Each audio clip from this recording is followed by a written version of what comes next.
this 20 years of working that's made me successful, is that actually worthwhile anymore? How do I pivot? Do I have to relearn? And I don't want to relearn. There's resistance. It's also a challenge to your authority, to your sense of purpose, to your sense of what makes you important as a leader. You're listening to episode 20 of the Happy Space podcast. Today, we're exploring flexibility and foresight into the future of work with futurist Nola Simon.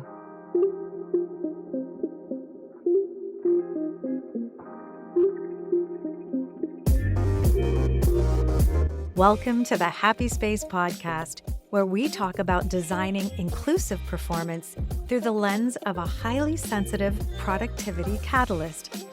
That's me, executive coach, speaker, and brand collaborator, Clare Kumar.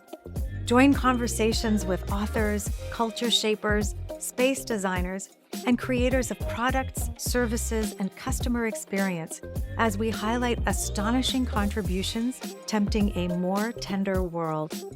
We know that diversity leads to richer results, so let's accept that productivity is personal and commit to designing with respect for humanity.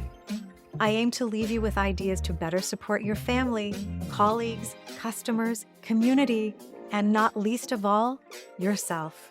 For everyone, including you, deserves a happy space. Nola Simon is one of the insightful people I stumbled upon on LinkedIn during the past year. Repeatedly struck by her commentary on the evolution of work and sensing much alignment with my mission of designing inclusive performance, I reached out to Nola to learn more about her mission with the Hybrid Remote Center of Excellence, the platform for professionals to learn, exchange ideas, and knowledge. Our 20-minute get to know you chat evolved into over an hour of comparing notes and exploring questions that have as yet been unanswered. Nola Simon is a hybrid remote consultant with over a decade of experience working some version of hybrid or remote with while managing billion-dollar relationships to today being a sought-after authority in the field. As a writer, podcaster, and consultant, she provides innovative strategy and insights into the future of work and distributed work. As a dynamic speaker, Nola helps individuals and organizations navigate the rapidly changing world of work and succeed in a flexible, inclusive future. You know she had me at that. With her unique perspective as a futurist, combining her expertise in hybrid and remote work with her insights into the future of technology, society, and culture, Nola inspires and enables individuals and organizations to operationalize change. She's a change management specialist. We'll touch on leadership challenges like egocentric bias and being layers away from customer and employee experience. We'll talk about the need for intentional thought about the design of hybrid work and the importance of connection. Well, we start, though, by looking back at a pivotal moment in Nola's career and what led up to a commute that sent Nola to the hospital and to court. Enjoy.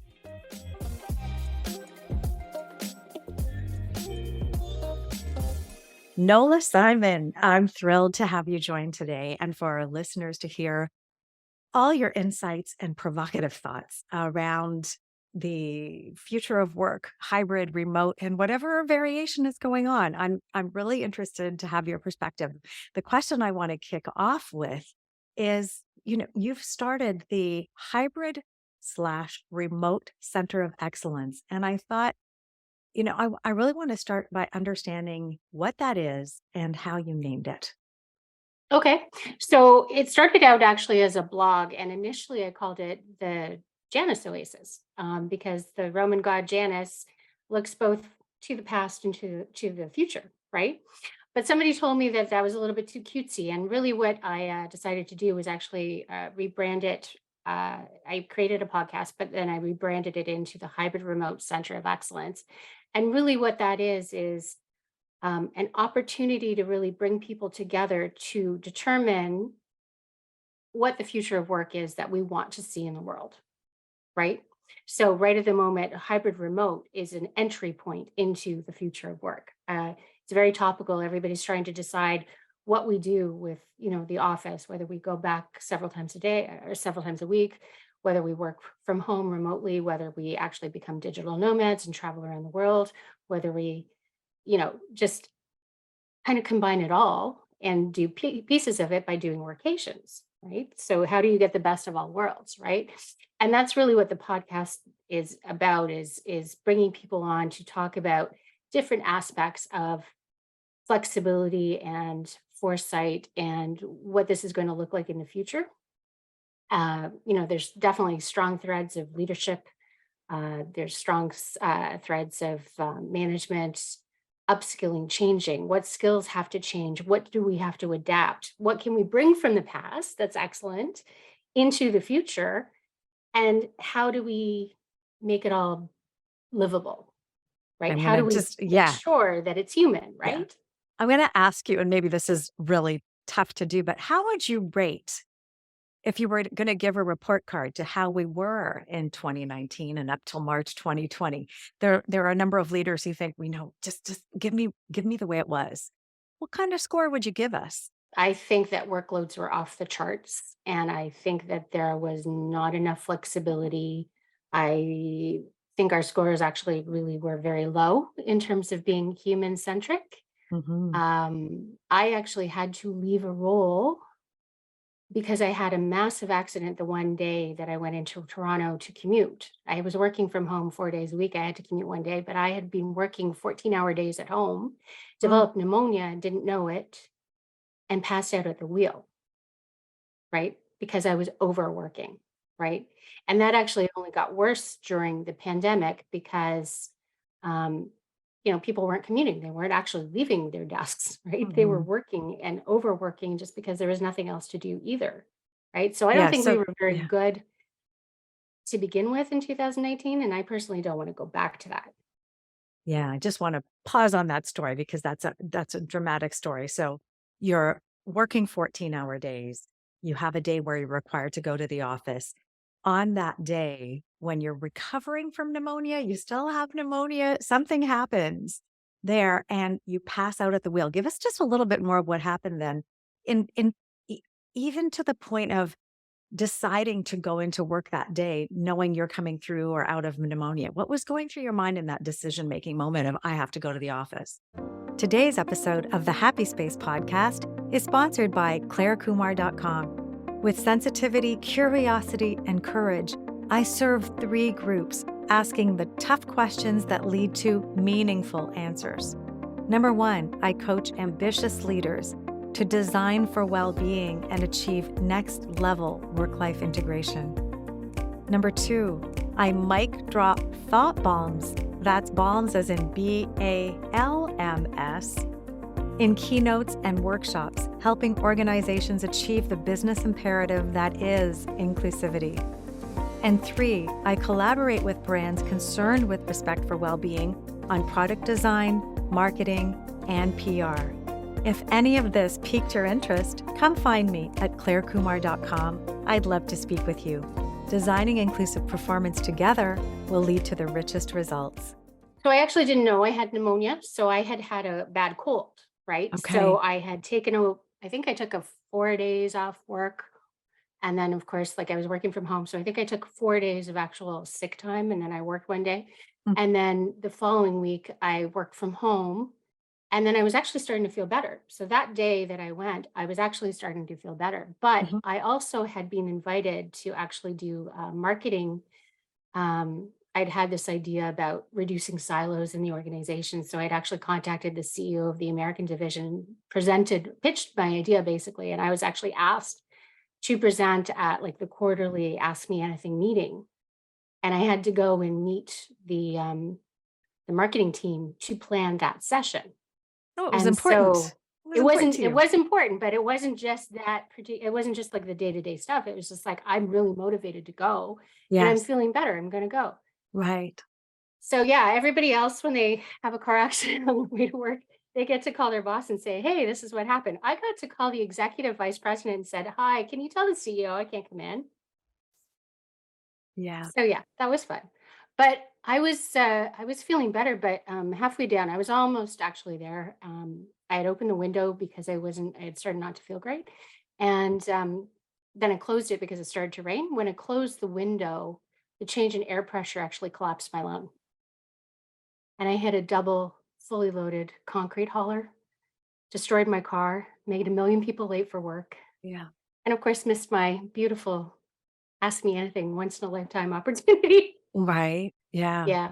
Well, So the reason I was hoping to hear more about your story there is because I really want that there's a gray element when people are not feeling well yes. to know, right? Am I too sick to go in? And then the situation changed in real time for you Yes. on that journey in, right? So I just wanted to sort of echo the point there that it's not black and white. You're not sick and not sick. You're somewhere on the continuum of feeling great. And in a day, it can shift. In an hour, it can shift. And how do we dance with all of that? How do we navigate all of that? Do we feel safe enough to make a decision? It reminds me, so I started work in 1990 and I was living in Kitchener, Waterloo at that time, and driving to Brampton. And that was about, I think, 115 kilometers each way. And I had been waitressing at night. So Oh, my fun. clock was evenings, evening Yep. school, evening work, get up late. I had to be in Brampton for 8 in the morning. Our working hours were 8 till 4. I, flipping that clock took some effort. And then 3 times in the first 2 weeks, it took me 3 hours to get to work one way. There was Yep. so much snow, it was blizzard snow. I passed 18 trucks in the ditch. And I remember still going through my mind was, oh my goodness, I'm going to get fired if I don't get to work. I'm going to Mm-hmm. be fired. And, Yep.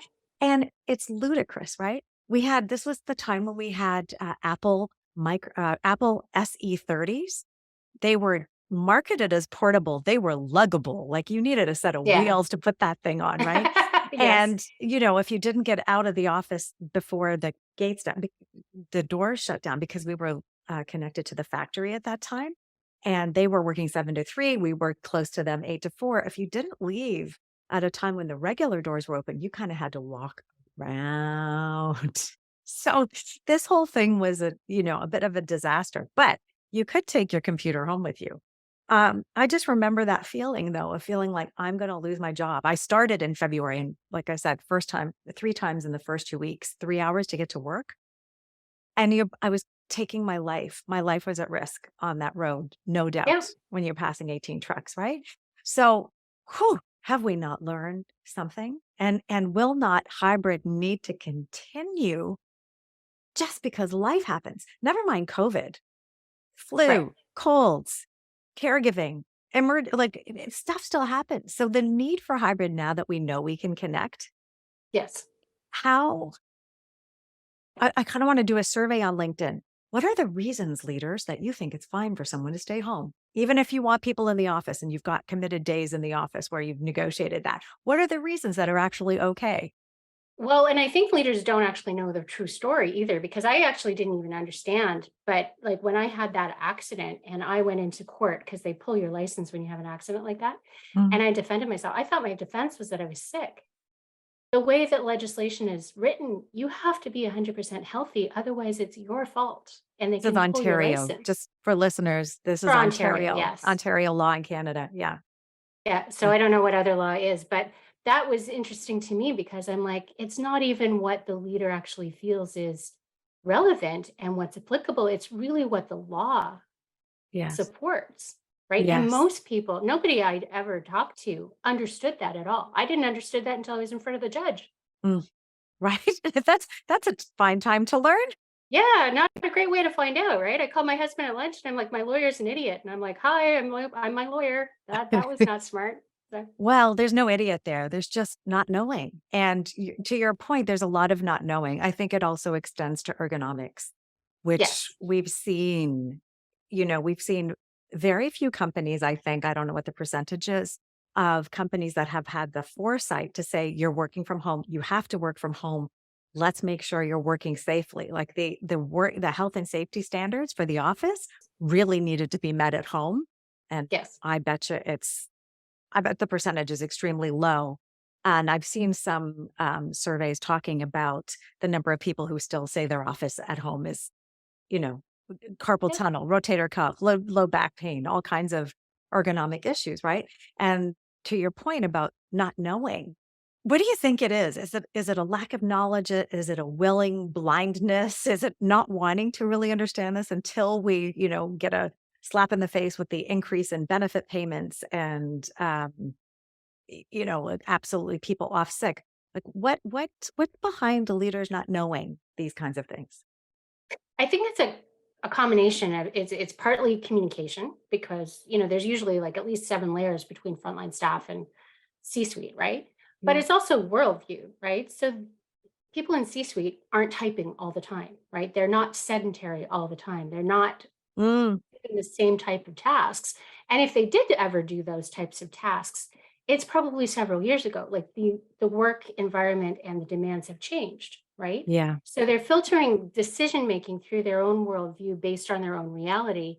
And hopefully they are getting input. But again, all of that input that's coming from the front line is likely filtered through managers and VPs and various different people throughout the organization. So it's like a game of telephone.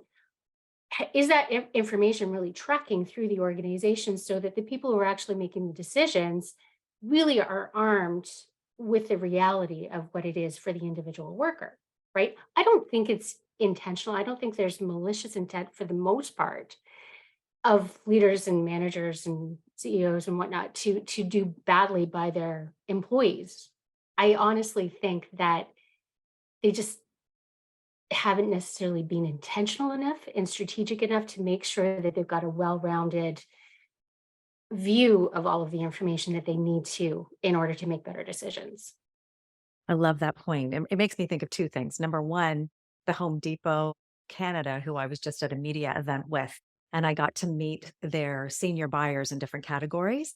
And they told me they go and spend time in the store with the customers, actually living it Yeah. regularly. And I think the new CEO of Starbucks is going to spend a half a day a month in stores. And Yes. there's nothing better than that intentional commitment to understanding. Then I look at Salesforce. We were talking about Salesforce in the pre-interview, and I want to bring that up now because not only have they mandated people back to work, and this is with the departure of the former co-CEO, I think it's Brett Taylor, and now it's Yep. Jack Benioff, who's the sole CEO. Today, they announced that the Future Forum, which has been a research hub pioneered by Slack, which has brought people together, and I think they've been regularly surveying at least 10,000 people to understand what's going on. That's been shut down. So, Yes. what's going on with and if you can speak to Salesforce leadership in particular, I'm really interested. But in general, that to me says, I don't want to know. My impression from what I've read so far is it really is about control and how they really want to develop the business going forward. And it's again coming back to worldview, right? How they perceive that it's necessary for them to be able to lead and manage, and they don't clearly understand how they can do that. But don't you think it's a new leader and it's that leader's world, that leader view, that But leader's he's view of the not world, I guess? new, right? So this is where it's like, it's going from like a co-CEO situation to an Mhm. individual CEO situation. So to me, I don't know why the other guy left. I don't know enough details around that. My suspicion is this might actually be the root of what the departure might be, I'm right? Because wondering. again, it Yeah. comes back to different worldviews. Where are we investing the time? And about how we're investing in people and upskilling and unlearning what we knew and redoing it, and where that future of work is going. To me, that logically tracks that he's feeling that he has to shut that down because it doesn't fit with his perception of where the future is, Yeah.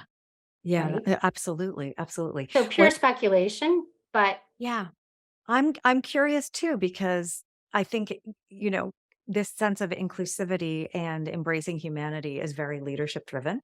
yes. And this is a move in the other direction. It seems to be.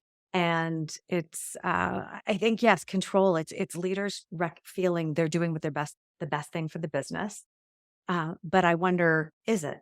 And so it's interesting to observe and to see what the outcome is. Yeah. There were a lot of people following that future forum and the research that's coming out of it. Yeah, but I mean, from my recollection, and I may be wrong, is Future Forum was actually started by Slack, and then Mhm. Salesforce bought Slack. So I That's think right. this is merger and acquisition related too, and this is probably an amalgamation and a culture issue at its heart as well too. Yeah, yeah. I want to jump off your comment that it's about control and following that leader's thought of what's best for the business, which I totally get. I also have observed something else at play. I think control of the employees and potentially a lack of trust is the most common reason that's talked about. I need um, people in their chairs. I want people back in the office. I see Yeah. a couple of other things too at play, and I wonder if you can let me know what you think about them. Number one is sort of an egocentric bias, which would be around the way I work is the way you ought to work, and so it's just this belief that I know this works for me, therefore it should work for you. And number two, I think it is far more complex and challenging to manage people dispersed in geography and in time, where you can go outside your office door and you can see the 20 people on your team, and that constancy, that opportunity for spontaneous, "Oh my gosh, I see you, Nola. Oh my gosh, yes, I know I owe you that report." There's no visual mental trigger that comes from having somebody 3 hours away and you just never you don't see them. So can you comment on your thoughts on both of those things, that egocentric bias and also this quest for convenience, that it's just easier for the leadership brain to actually respond to people who are present? Yep. So in terms of the egocentric bias, I mean, definitely that's true. I also think it's related to the the way that people have always worked, right? So it's worldview. It's like this is how I used to work. This is how I've always worked. This is what's made me successful. Mhm. And if that's actually not true anymore, then all of my experience, is that worthwhile? Can that actually translate into something that's worthwhile in the future? So it becomes actually it's fear based, right? Yeah. We talked about that in our pre-interview as well too. It's like, Yeah. you know, this 20 years of working, that's made me successful. Is that actually worthwhile anymore? Right? How do Mm. I pivot? Do I have to relearn? And I don't want to relearn, right? Yeah, because There's resistance. yes, it's exactly. That takes work. That's That takes uncomfortable to work. learn and grow, and the plate is already full. That's So, right. yeah, yeah. And you are in control. Like it's also a challenge to your authority, to your sense of purpose, to your sense of um, what makes you important as a leader. A lot of people do actually get into leadership and management because they are drawn to power, right? Not necessarily true for everyone, right? But when you can't see people and you can't, uh, you walk into a room and you see people reacting to your presence, you don't get that on Zoom or WebEx or Teams or whatever, right? So Yes. are you not getting the validation that you need as a person, as a leader, right? Because on Zoom, everybody's box is the same size, Yeah, the right? status is gone The too. status is gone, right? So it's Yeah. about a perception of loss as well too. So that's why a lot of people necessarily might want to go back to 2019 because over the pandemic and all of the changes that have been happening then too, there's a sense of loss of what they don't have anymore, right? And you hear it when you people talk about wanting to go back to the office because they're extroverts and they want to be about around people, and then they get to the office and then nobody's there, Yeah. right? And Yeah. they're on Zoom, and it's like, why did I commute to be on Zoom? Well, why did you want to go into the office in the first place? Well, I wanted to go because there are going to be people here. Well, you're asking people to commute solely for your validation, right? So again, it comes to this question of what is the commute worthwhile? Like, what is the office for? And what are those reasons that are valid to bring people in, right? Some of the research I've seen, it will talk to a desired state, and it's very quite evenly split between the people that want to be in the office the entire Mhm. time, people that want to be in home the entire time, and the remaining third are give me a mix of both, please and thank you. Yeah. Um, the other thing that I saw in terms of research was that the reason to go into work was actually to get work done was the number one reason. Connection was not the number one reason. So it's interesting. It's actually to be able to get work done. It might be because there's construction going on at home or kids or the home setup isn't conducive to focus and actually work is better. I know the different situations can be so varied and maybe there's the leader privilege there too, saying, well, I've got my own office at home. That worked fine. But I actually, in personality and temperament, more extroverts likely in the leadership positions. So more Yes. tendency to want to have that. So there's a big invitation, I think, that comes out of this, which is to say, you really have to understand the different variety of temperaments and traits that are out there to understand what's really best for someone rather than making an assumption that this would be so much better for me and I feel better going into the office. I'm like, you should too. It's not necessarily going to be the case. So moving from there to think about what leaders ought to be concerned about. Um, Results only work. Uh, Yes. and understanding that and making that a priority. Can you talk a little bit about that and potentially what leadership skills, upskilling you mentioned off the top, what do leaders need to learn to be able to be comfortable looking at that? Well, I mean, they have to consider how work is being done and what is actually being achieved. Like the tasks that are assigned to a particular person, what tasks are actually necessary to drive the bottom line, right? Is everything that every single person is doing actually contributing to the bottom line? Or is that busy work that really has developed over the years that doesn't necessarily have to be done? And the job could actually be crafted into something that's going to optimize the skills of the individual, um, that's going to alleviate workload, allow them more flexibility, and then actually make sure that they're performing well within their job, but it's also going to help drive the business, right?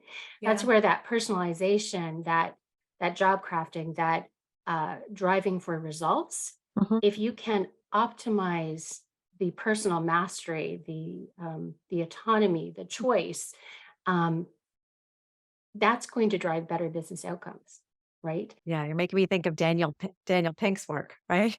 Yeah, exactly. But it's also Sharath Jivan. I actually had him on my podcast as well too. His book is called Intrinsic, Hmm. and he does an excellent job of laying that out as well too, right?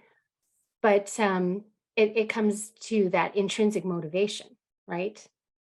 How Yeah. do you craft the work so that you're creating better jobs overall, Yeah. right? And then how do you drive for the outcomes? I mean, you have to be very clear in terms of what it is you want, right? Are you clear on your mission, your vision, your values? And is that communication filtering through your organization all the way down through every single level and everybody's on that same page, understanding how they actually contribute? Because there's lots of studies as this is too. People show up to work and they have no idea how the work that they do actually helps the company, right? Which is shocking to me. Yeah. Why do those jobs exist and nobody actually knows how they contribute to the bottom line, right? Yeah, I was looking at Tom Peters' In Search of Excellence this morning, and it's absolutely a clear point to make sure that the employees understand their connection to the value of what the organization does Yeah. as key for intrinsic motivation. I can imagine a lot of task focused people are purely thinking of what do I need to actually accomplish, and that drives the bottom line. Tell me your perspective on connection and I hate the term soft skills, but this ability to build relationship and connection as the lubricant to get work done that needs to be made time for. What's your view on that? Because I can imagine many, many people just completely just saying, no, let's get to the to-do list. Never mind, Nola. Hi, how are you? How was your weekend? Never mind that. Just give me the task list. Well, I mean, relationship fuels everything. So people who tend to be like that tend to not, that's how silos really develop within an organization, right? Because they're not connecting, they're not making the time for other people who have jobs that aren't necessarily deeply connected into what it is they have to actually complete, right? So they may successfully achieve those particular tasks, but in the longer term achievement, right? So those tasks are usually related to some project that has bigger impact. They're going to actually be kind of shooting themselves in the foot by not building up those relationship because something's going to happen, right? So like your VPN's going to go down, your funding's going to go awry, you're not going to get access to a particular drive that you need access to, right? You're going to need somebody's help somewhere. Maybe you need the communications team to filter out a Yeah, message to the rest of the department, right? Or the rest of the organization. Those relationships are going to be what get you to success because you're going to be pulling in all of those details to make sure that it's a holistic project that's touching everybody that it needs to touch. And those soft skills are going to be what elevate it, right? 100%. So 100%. With a practical thought here for someone who's thinking, oh my gosh, I haven't really thought about being intentional about relationship building. Do you have any thoughts now, especially as we're dispersed and we're not, maybe not seeing each other the same way we used to? What can organizations do to effectively build that connection between employees? What does it look like? So, I mean, for me, I'll give you my personal example. So, I worked for the American division for a company for 16 years, and when I went to actually go transfer to the Canadian division, I realized that nobody in Canada knew what I did, even knew where the American division was, and had no idea or no understanding of how my skills were relevant in Canada. And so, I actually started using social media skills internally to build a personal brand, but I used like Microsoft tools, so Office 365 and Yammer. But then I also started using LinkedIn, right? And so social media is a great way to get in front of people and have people notice you and use that visibility to actually build relationships. What do you architect in your business to invite those connections, which, if your personal brand builders get it, awesome. They'll be doing their thing. For the people Yeah. that haven't heard Nola Simon say, yeah, do this. This is really powerful. Uh, the leader has a responsibility, I think, to design in opportunities for connection if they want to be ultimately successful and foster that. If you leave it up to everyone to figure it out on their own, it may or may not happen. So what can a leader do to honor the fact that relationships are so important in a very, very results focused environment? How do we keep that attention to relationship?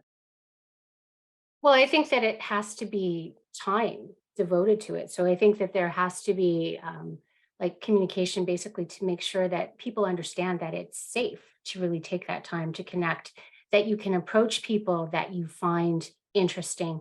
I actually found that with the work that I was doing with the Yammer and whatnot, I could approach people who were EVPs and VPs in completely different areas of the company because I could send them a note like our chief economist regularly is on TV, or Yeah. she was. She's not mine anymore. But anyways, um, she sent me a note one day because I had sent her like a shout out, basically saying, "Hey, your work actually really helped me in my job." Mhm. And she called me, and I nearly fell off my chair because like this woman was like on, CTV News, and she gets consulted by Ottawa and stuff like that, right?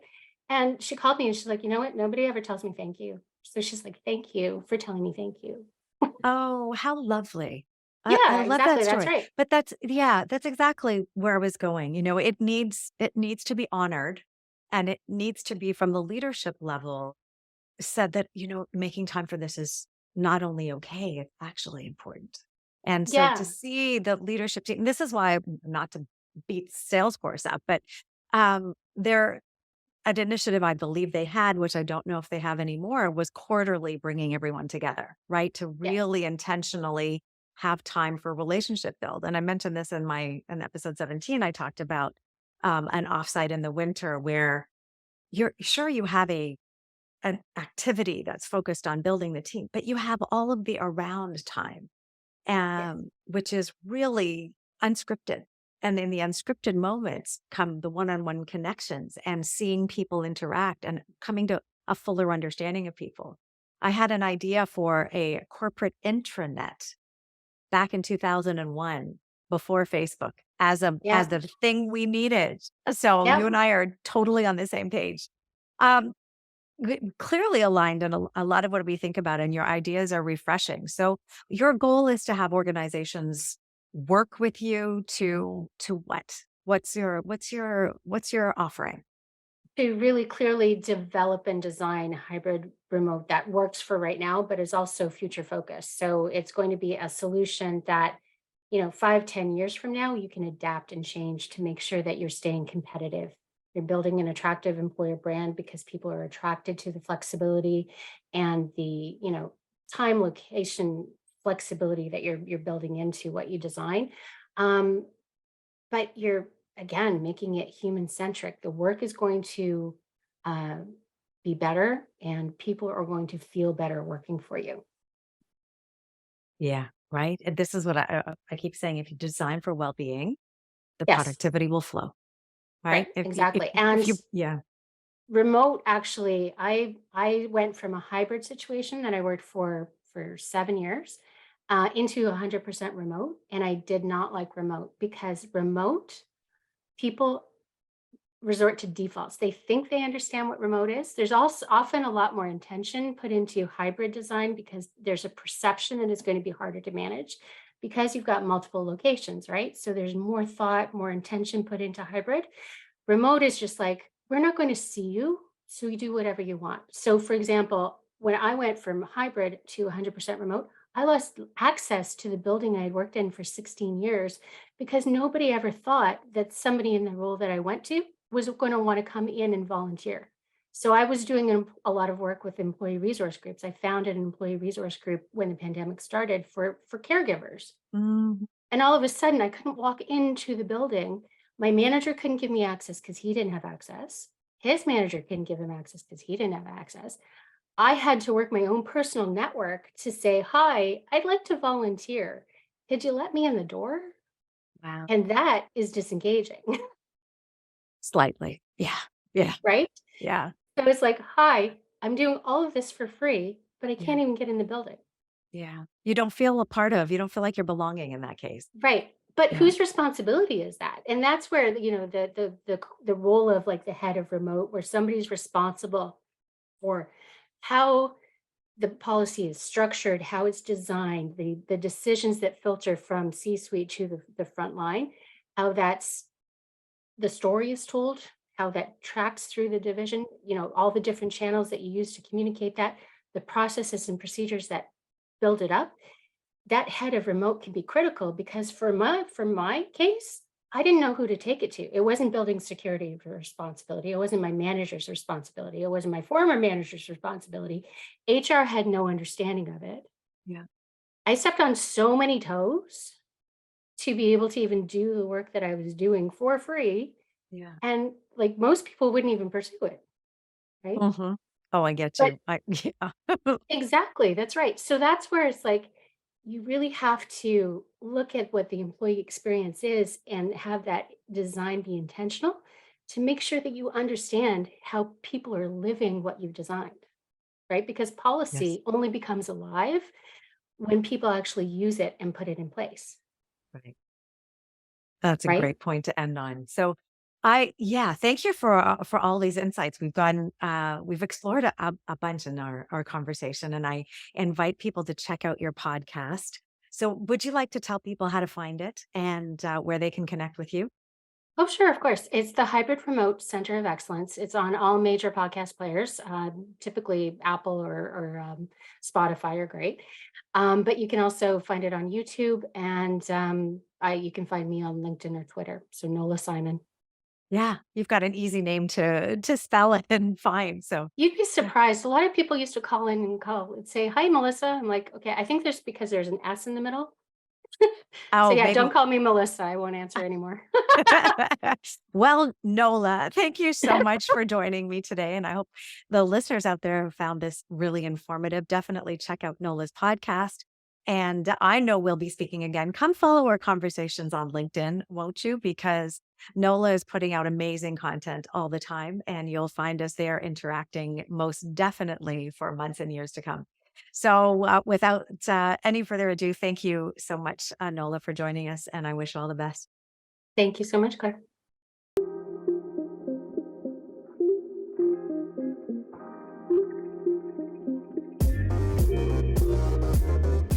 So much for listening. You can find all of the Happy Space podcast episodes over at happyspacepod.com. That is also where you'll find a link to our online community. Please leave a review over at Apple Podcasts, Spotify, or wherever you tune in. And if you liked what you heard, please share. After all, doesn't everyone deserve a happy space?